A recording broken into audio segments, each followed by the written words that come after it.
अकामो धीरो अमृता स्वयंभो रसेन तृप्तो न कुतश्चनो नः तमेव विद्वान् न विभाय मृत्यो आत्मानं धीरम् अजरं युवानम्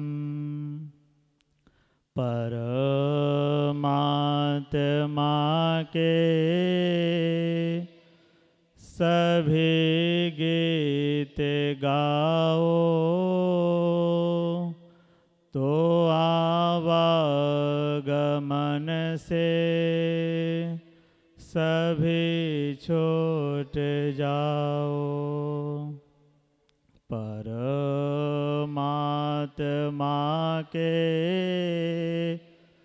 सभी गीत गाओ तो आवागमन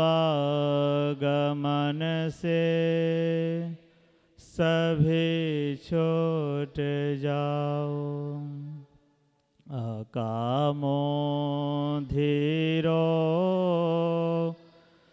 अमृता स्वयंभो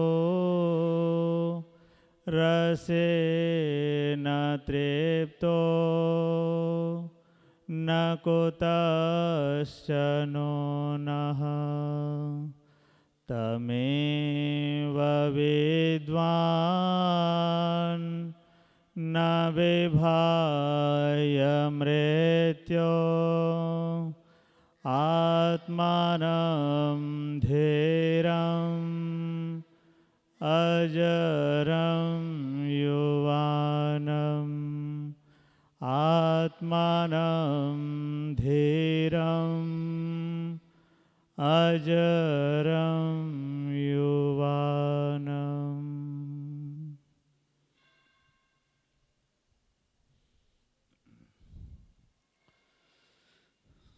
कल हमारी चर्चा चल रही थी किस विषय में? शिक्षक दिवस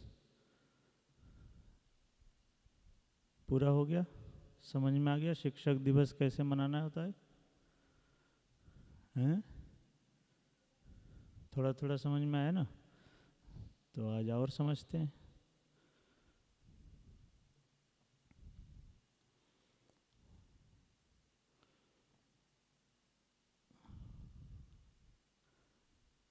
इस शिक्षा व्यवस्था, जो शिक्षा व्यवस्था आज समाज में व्यापक रूप से है, उसका पतन का कारण क्या है?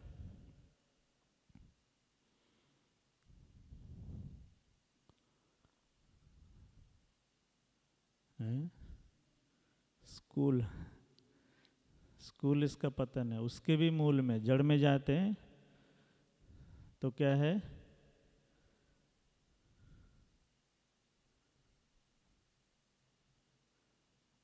जो शिक्षक हैं या जो शिक्षक मंडली, जिस शिक्षा मंडली इस सिलेबस को या जिस विद्या को पढ़ाया जा रहा है, उस विद्या के जो पुरोधा है, निर्माता है, वहाँ से गड़बड़ी है। क्या गड़बड़ी है? आज मैं इस जगह पे अगर इस मतलब ऐसे बोलूं कि स्कूल व्यवस्था और ये, तो मैं दूसरे के सामने मैं विरोधी पक्ष में खड़ा हूं, क्योंकि समाज इसको एक्सेप्ट कर रहा है, इस व्यवस्था को व्यापक रूप दिया जा रहा है। और मैं ऐसा खड़ा होकर कहूं कि ये सही नहीं है या जो भी, तो मैं तो कटघरे पे हो गया दूसरे के सामने। पर सत्य है कि इस व्यवस्था के मूल में अध्यात्म से कोई लेना देना नहीं है। विद्या अच्छी है, ठीक है ना, विद्या अच्छी है। जो भी सत्य विद्या, सब सत्य विद्या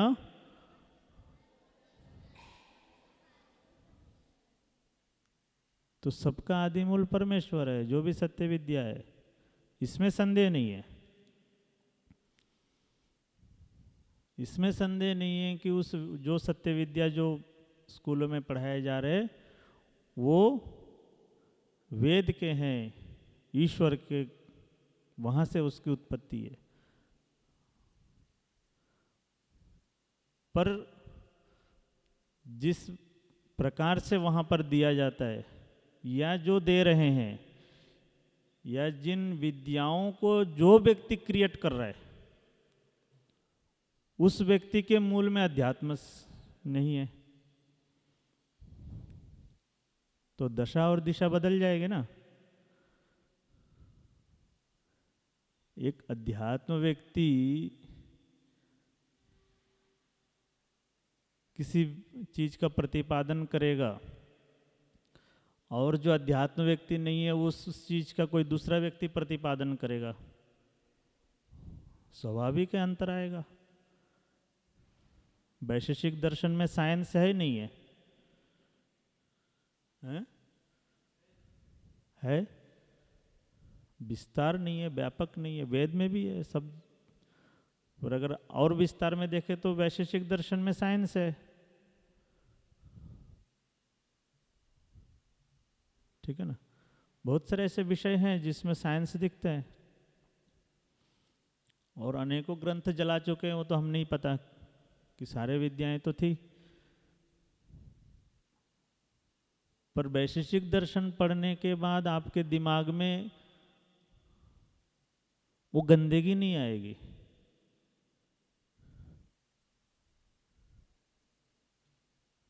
साइंस वो भी आप पढ़ेंगे, पर उससे आप भटकेंगे नहीं,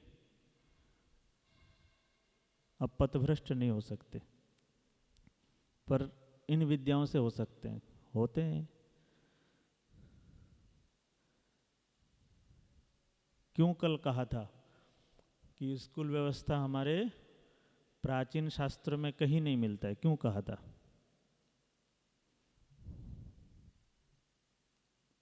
है ही नहीं तो गुरुकुलों में सारी विद्या दी जाती थी, सभी विद्या गुरुकुल में दी जाती थी। और वो किस तरह से? तपस्या पूर्वक, ब्रह्मचर्य पूर्वक, अध्यात्म पूर्वक, गुरु आचार्य के सानिध्य में रहते हुए। वहां तो वो सानिध्य नहीं है ना गुरु आचार्य के, वो तो स्वतंत्र है, स्वैराचार्य की स्थिति है। मैं कब कह रहा हूँ, जब मैं भी कॉलेज रेगुलर का कॉलेज का स्टूडेंट हूँ, स्कूल का स्टूडेंट हूँ रेगुलर। ऐसे आप लोगों के सफ़ेद कपड़े में मैं भी कॉलेज में गया, ऐसे सफ़ेद कपड़े में खाली पैर। तो कहने का अर्थ है कि अगर हम अध्यात्म से दूर चले जाते हैं,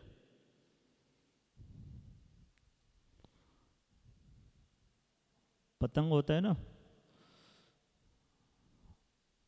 पतंग उड़ाए कभी?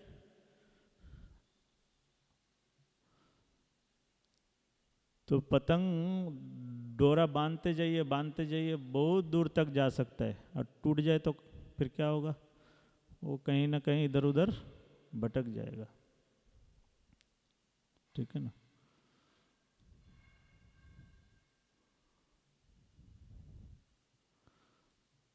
तो अध्यात्म से जब संबंध नहीं रहा एक राजा के लिए, आज देश में अराजकता क्यों है? क्योंकि कह रहे हैं राजा का दिनचर्या देखिए, राजा के लिए भी नियम है,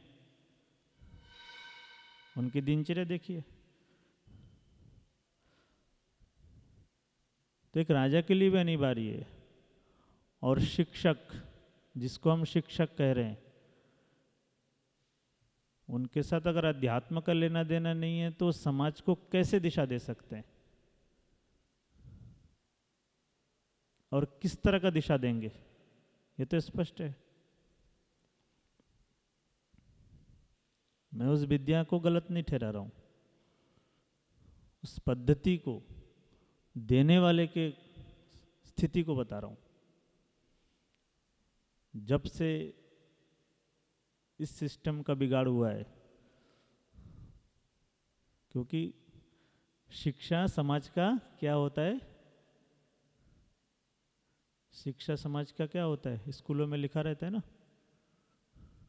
आगे क्या है किसी को नहीं पता। शिक्षा समाज का क्या है, मेरुदंड।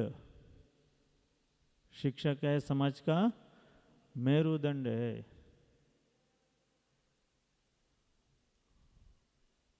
और उस शिक्षा व्यवस्था में आप लोगों को, अगर हम सबको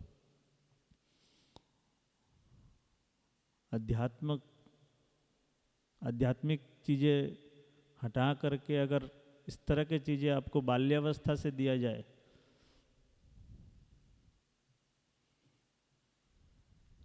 ठीक है ना, तो क्या होगा, परिणाम क्या हो रहा है। पहला, ब्रह्मचर्य का नाश। इन विद्या अध्यात्म से दूर होने से ब्रह्मचर्य का नाश, और ये मूल है। जहां ब्रह्मचर्य का नाश हो गया, वहां पर अब क्या कल्पना करेंगे, कुतो शाखा कुतो प्रशाखा। स्वामी जी लिखे, जड़ से कटा हुआ वृक्ष और छिद्र घड़े में चाहे कितना ही खाद और पानी डालो, वो घड़ा ना कभी भरेगा और वो वृक्ष ना कभी नहीं बढ़ेगा। कौन लिखे हैं, स्वामी दयानंद सरस्वती। अगर इसका नाश हो गया ब्रह्मचर्य का, बाल्यावस्था से ये चीजें सिखाने की आवश्यकता है। बाल्यावस्था से हमें ध्यान, उपासना, अध्यात्म, ब्रह्मचर्य, और वो अगर आपको वो वातावरण नहीं मिला तो आप किस राष्ट्र की कल्पना कर रहे हैं, किस चीज की कल्पना कर रहे हैं। मूल तो कट चुका है, मूल तो हमारा खत्म। तो उसमें खाद पानी डालो, वृक्ष बड़ा होगा, होगा नहीं होगा ना। यत्र ब्रह्मं च क्षत्रं च सम्यं चोचरता सह तम लोकम पुण्यम यज्ञेशम यत्र देवा सहाग्निना। यत्र ब्रह्मं च क्षत्रं च सम्यम चोचरता सह, जहां पर ब्रह्म शक्ति और क्षात्र शक्ति एक साथ चलते हैं, उस देश में तम पुण्यम लोकम यज्ञेशम, उस लोक में पुण्य होता है, ठीक है ना। उस लोक, वो लोक उत्तम होगा कब, ब्रह्म क्षत्रिय, ब्रह्म शक्ति और क्षात्र शक्ति। पहले देश कैसे चलाया जाता था, मैं बोला था हमारे समय में, हमारे प्राचीन ग्रंथों में राजतंत्र पाया जाता है, प्रजातंत्र नहीं, भीड़तंत्र नहीं। और सलाहकार कौन होते थे, उनके सलाहकार, राजाओं के सलाहकार कौन होते थे, हैं? दशरथ को सलाह देने वाले कौन होते थे, मंत्रिमंडल तो होते थे, उसके ऊपर ऋषि महर्षि को रखा जाता था, वो सलाह देते थे। तो वेद कह रहे ब्रह्म शक्ति और क्षात्र शक्ति दोनों यदि समन्वय रूप से चलेगा, दोनों का दिशा अलग अलग हो गए। ब्राह्मणों को भी कोई मतलब नहीं है और क्षत्रिय को भी कोई मतलब नहीं, दोनों का पंथा अलग अलग हो गया। जब से दोनों का पंथा अलग हुआ तब से विनाश होना चालू हो गया। सड़कों में मोमबत्ती जलाने से अराजकता थोड़ी रुक जाएगी।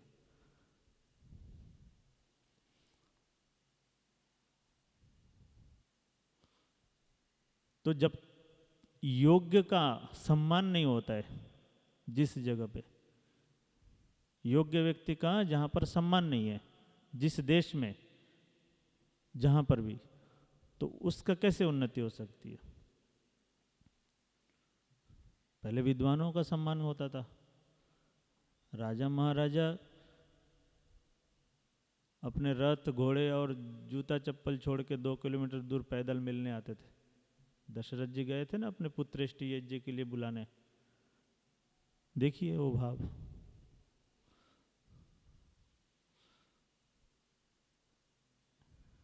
एक श्लोक है, अपूज्याः यत्र पूज्यन्ते पूज्यानां च व्यतिक्रमा त्रीणि तत्र भविष्यन्ति मरणम दुर्भिक्षम मरणम भयम। कह रहे हैं अपूज्याः यत्र पूज्यन्ते पूज्यानां च व्यतिक्रमा, पूज्या यत्र अपूज्यन्ते, जो पूजनीय हैं, जो सम्मान के योग्य हैं समाज में, उनका यदि पूजा नहीं होती है तो यही समाज में आज स्थिति बनी हुई है।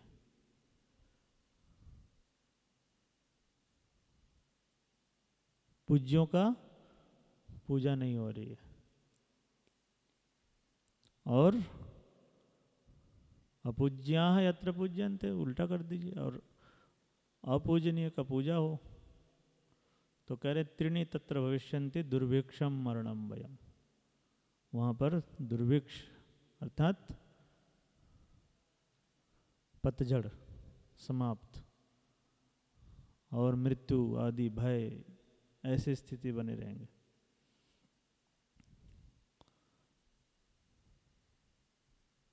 तो इस जो शिक्षक दिवस में आपको बताया, हमें उस सिस्टम को बदलना है कि हमारे जीवन में या हमारी शिक्षा व्यवस्था में अध्यात्म, ब्रह्मचर्य, तपस्या, त्याग, इन चीजों को प्रमुखता से भरने होंगे ब्रह्मचारी काल में विद्यार्थियों के मन में।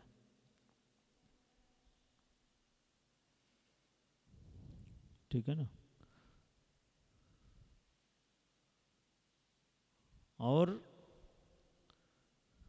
मोदी जी एक बात बोलते हैं ना, परिवारवाद परिवारवाद। तो ऐसे महाभारत का विनाश हुआ, क्यों हुआ? ये जो श्लोक मैंने कहा ना, अपूज्या यत्र पूज्यन्ते, पूजा किसकी? जो योग्य हैं। तो पूजा किसकी होनी चाहिए? योग्य व्यक्ति की। हम अगर उन परिवारों में ही फंस गए तो आपको योग्यतम व्यक्ति को आगे बढ़ाना होगा।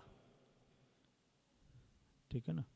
आज 70 साल कांग्रेस के समय में जो देश का जो पतन हुआ, वो तो और भी शिक्षा को गर्त में ले गया ना।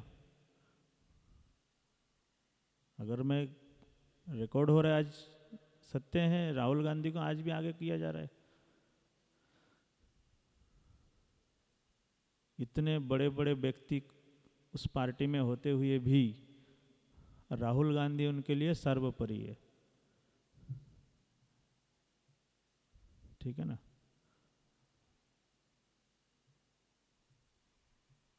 इधर इस पक्ष में देखिए तो मोदी जी को आगे किया गया, तो देश में आज थोड़ा सा स्थिरता है, जो भी थोड़ा बहुत सुधार है।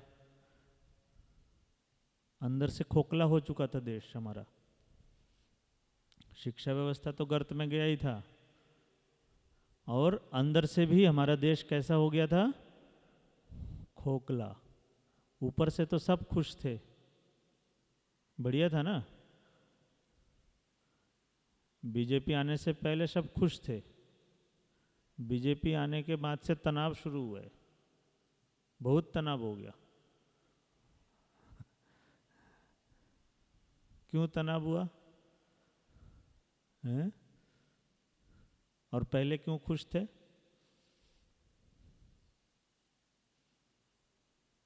जब कांटा घुस जाता है, पहले तो घुसते समय थोड़ा सा लगता है, फिर उसके बाद बंद हो जाता है दर्द। कब दर्द होता है? दोबारा कुतेरो तो निकलेगा दर्द। दोबारा उस कांटे को जब हम निकालना चाहेंगे तो फिर क्या होगा? दर्द होगा ना।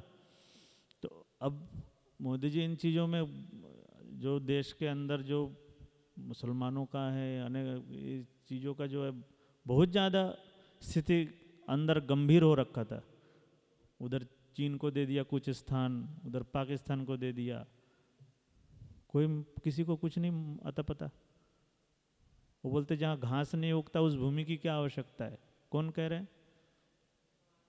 जवाहरलाल नेहरू कह रहे हैं। जहाँ घास नहीं उगता उसको रख के क्या होगा? उसको दे दिया चीन को। तो तुम्हारे सर में बाल नहीं उगते तो बाल कटवा दोगे क्या? सर कटवा दोगे क्या? ये क्या मतलब हुआ? तुम गंजा हो गए तो इसका मतलब सर भी काट दो, उसको फिर भी तो रखे रहोगे। ये क्या तरीका हुआ? तो कहने का अर्थ है कि ऐसे अंदर अंदर खोखला हो चुका था। सेना के पास, हमारे सेनाओं के पास अस्त्र शस्त्र सब खत्म हो रखा था, सब खोखला सिस्टम चल रहा था। जो प्लेन हर समय, जो युद्ध विमान है, क्रैश हो जाता है क्योंकि पुराने पुराने ले रखे हैं, नया अपडेट नहीं करते हैं। ठीक है ना? तो ऐसी व्यवस्था हमारे मतलब अंदर से इस तरह खोखला किए जा रहे थे। उसका सुधार हुआ है। अब ये दिखता है कि लोग यही बोलते हैं ना, गैस का दाम बढ़ गया।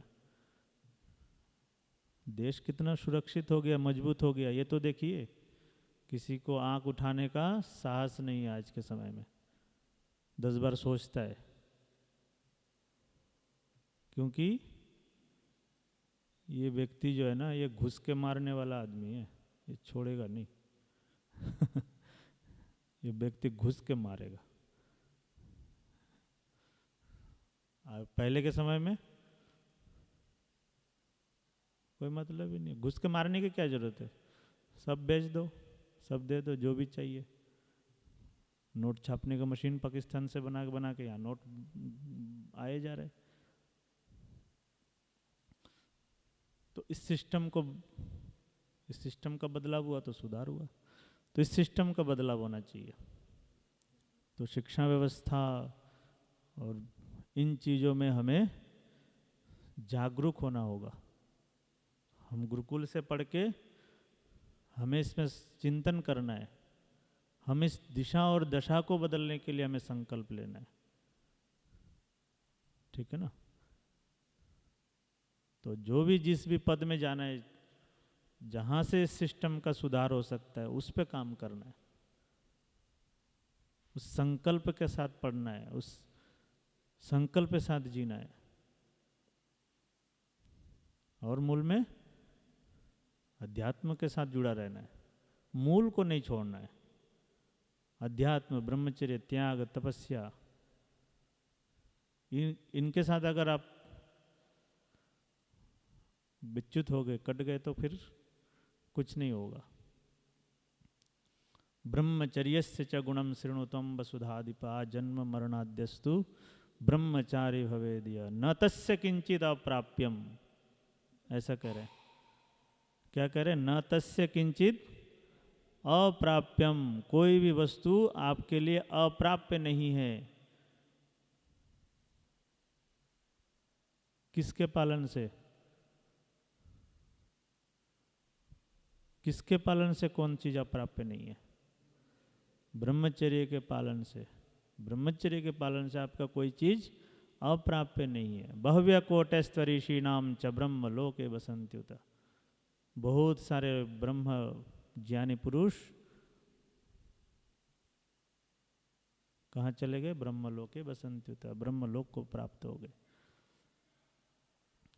और एक श्लोक और है इस सिस्टम का अराजकता के पीछे, यत्र सर्वे नेतारः सर्वे महत्वम इच्छन्ति, यत्र सर्वे नेतारः, देश का एक प्रधानमंत्री, पूरे ब्रह्मांड का, पीछे आयुष जी पूछ रहे थे ना, दो ईश्वर हो तो क्या समस्या है? हैं? दो ईश्वर हो तो क्या समस्या है? समस्या हमें कुछ नहीं होगा, वो दोनों ही लड़ जाएंगे, लड़ भिड़ के ईश्वर ही खत्म हो जाएगा। पहले उन दोनों में ही लड़ाई हो जाएगी। ठीक है ना? तो नेता एक और नेता योग्य, इस तरह से सिस्टम व्यवस्था को हमें सोचना है। तो देश का दशा और दिशा हम फिर बदल सकते हैं। शिक्षा व्यवस्था में काम का, अपने ऊपर काम करिए, शिक्षा व्यवस्था पे काम करिए, इन चीज़ों पे चिंतन करना है। ठीक है?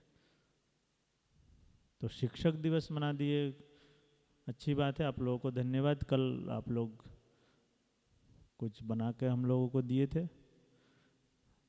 तो कल एक बार के लिए तो वैसा हो गया, स्वामी जी तो ले जाएंगे तो स्वामी जी गुस्सा हो जाएंगे। तो ऐसी बात नहीं, आपके भाव को भी हम समझना चाहते हैं। आप लोगों ने जो भी लिखे हैं उसके लिए आप लोगों को धन्यवाद। आप लोग शिक्षक दिवस में शुभकामनाएं दिए, पर उस चीज को अपने दिमाग में लाना होगा। शिक्षक क्या है? कल बोला था, शिक्षक सामान्य नहीं होता है। निर्माण, प्रलय और निर्माण उसके गोद में खेलते हैं, आप उसको अवहेलना नहीं कर सकते। शिक्षक को कभी सामान्य नहीं कर सकते। और शिक्षक कौन? आत्मज्ञानम समारंभ स्थितिक्षा धर्म नित्यता यमर्थानापकर्षन्ति स वै पंडित उच्यते। वहाँ देखिए कितने सारे श्लोक दिए।